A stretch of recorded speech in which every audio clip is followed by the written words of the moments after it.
a space where futures are imagined, problems are framed, and solutions rehearsed.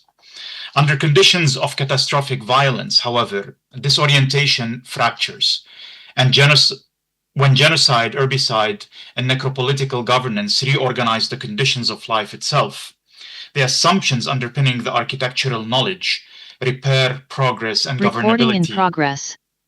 collapse. Yet pedagogy does not cease, it persists.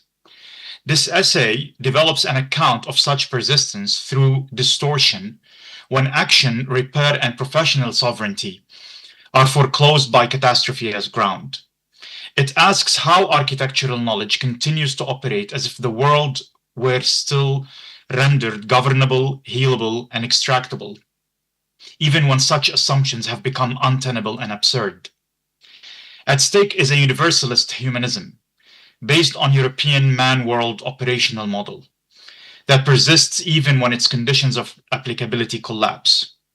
Such operational models organize the world through regimes of control, feedback, and inclusion-exclusion that structures what can be known and acted upon. My critique is not anti-human, but anti-humanist. It addresses a tradition in which humanism protects sovereignty more readily than life and ties the capacity to act to the presumption of control. This persistence does not stem from a lack of awareness. Across pedagogical contexts shaped by ongoing genocidal violence in Palestine and Lebanon, there is often acute recognition of the scale of destruction, displacement, and political asymmetry. The failure lies elsewhere, in what Fred Moten criticizes as a European envelopment, the inability to translate awareness into fugitive modes of operation adequate to these conditions. Architectural pedagogy continues to operate through disciplinary defaults, typological reasoning, master planning, and future-oriented projection, at precisely the moment when these modes should be suspended. Pedagogy responds as if nothing fundamental has changed. Against this, I propose reframing helplessness in this pedagogy as an epistemic threshold. Helplessness here exceeds paralysis. It names a condition in which the promise of action disintegrates, while attention, relationality, and responsibility persist. Under such conditions, action loses its guarantee. One continues to operate, but without the confidence that intervention will lead to repair or that knowledge will stabilize into solution. This threshold is pre-individuated and metastable, as Simondon would describe it, generative without direction, holding the potential for action without resolving into a determinate form. Helplessness, or in Arabic, al-ihsas bil-ajz, is not what pedagogy must overcome. It is the threshold that pedagogy must pass through. Much architectural thinking remains structured by solutionism, the assumption that problems are already legible and that appropriate interventions can be designed in response, driven by a compulsion to do something under conditions of extreme asymmetry. Gestures as design proposals and reconstruction schemes become epistemically misaligned with a field of action that has already collapsed. Helplessness interrupts this assumption. It marks a break in the feedback loop, an interruption that is effectively charged, felt as rage, grief, exhaustion, and at times in troubling numbness after repeated exposure to violence that cannot be acted upon. It suspends envelopment's confidence in knowing what to do, while retaining the capacity to act. In this sense, helplessness reduces operational hubris. It displaces the certainty that architectural knowledge can prefigure outcomes, situating practice within a field of indeterminacy. In a dissertation I supervised in 2024, a student examined Al-Shifa Hospital in Gaza as a multiscalar architectural network.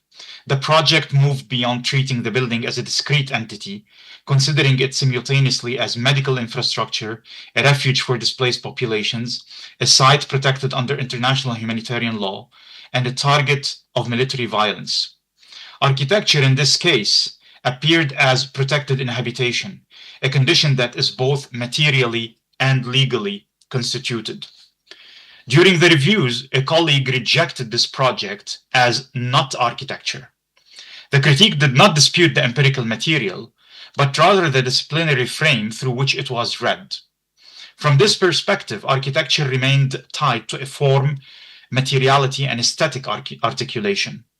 What the project made visible, which is architecture as a contested field of protection, vulnerability, and violation, could not be recognized within the rubric used to assess it.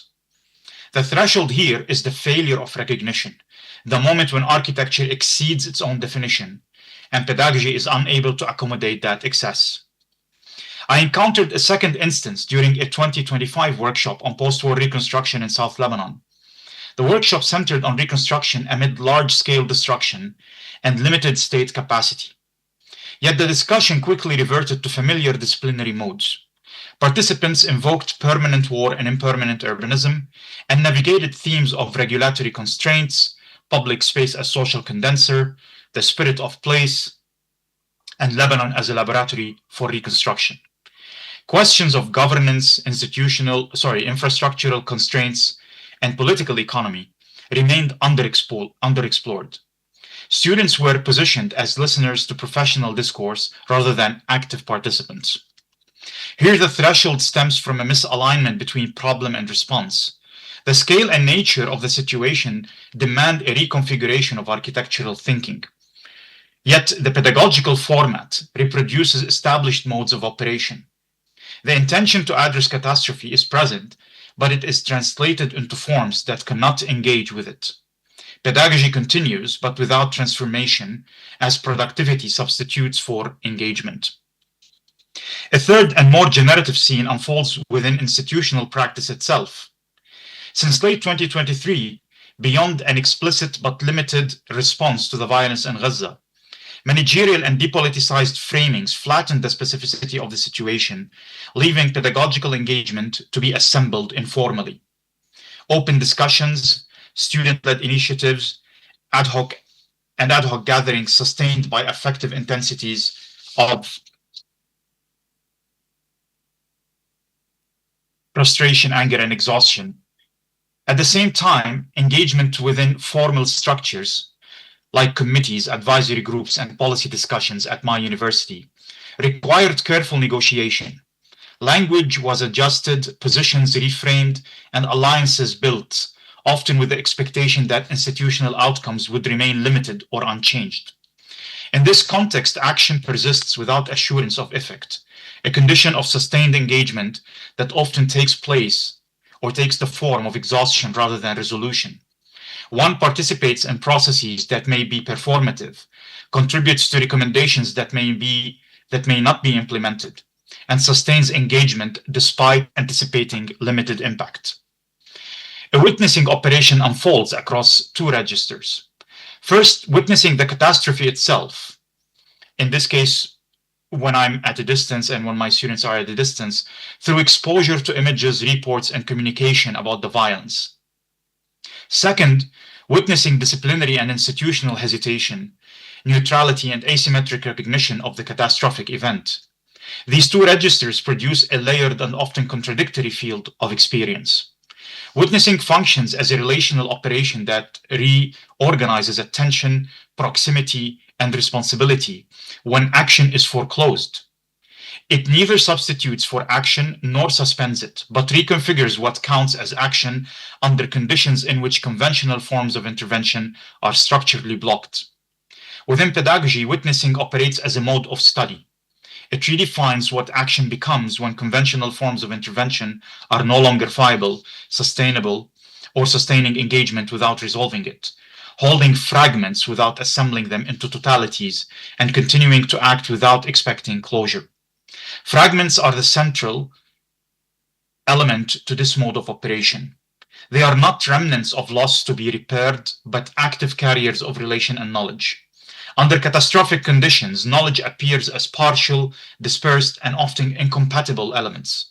Images, narratives, spatial traces, text snippets, and institutional responses that do not align. They are primary epistemic units, prismatic forms of knowledge that resist totalization, echoing a condition of chromatic saturation.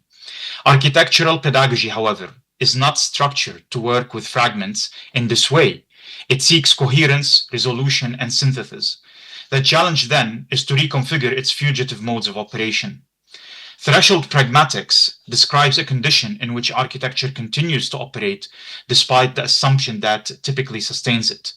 It does not suspend practice, but displaces its terms from projection to relation, from solution to persistence, and from architecture as an object to the architectural as operation.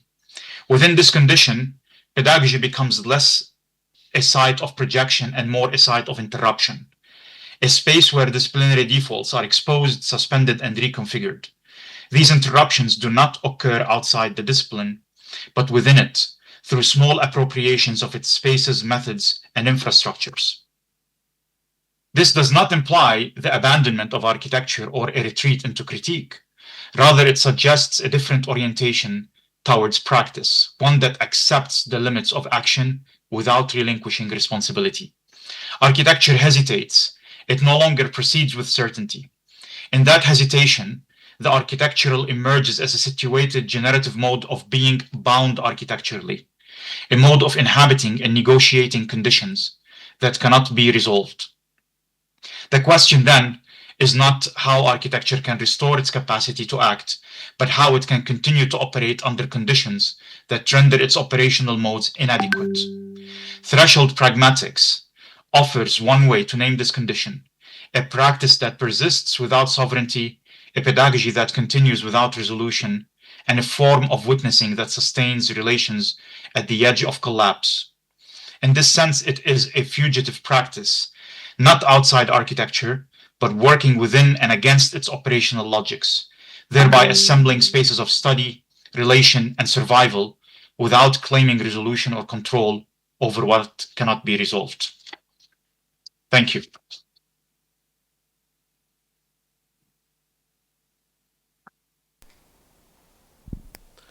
Thank you so much for this excellent presentation. And